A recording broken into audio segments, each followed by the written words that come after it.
सापाला तिकडनं डिवचल्यानंतर साप पूर्ण इकडं पण पळत आलेला, तर मी पळत येऊन त्याला पकडले.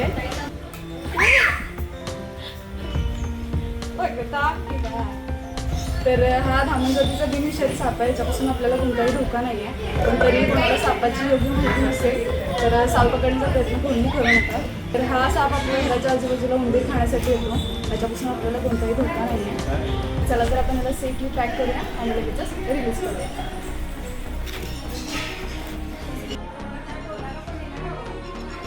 मला दिसायला लागलाय तर म्हटलं तिथं जाऊन बसू दे आणि मग हाक लावूया.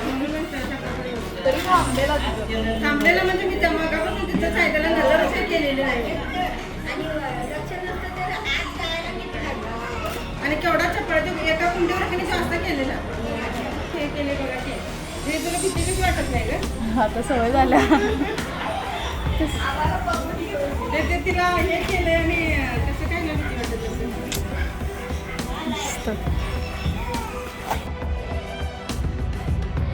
तर चला तर आपण याला रिलीज करूया.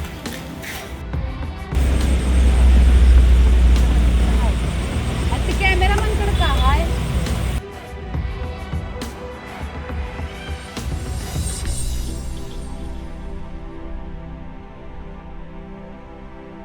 तुम्हाला व्हिडिओ आवडल्यास व्हिडिओ लाईक, शेअर आणि सबस्क्राईब नक्की करा. थँक्यू.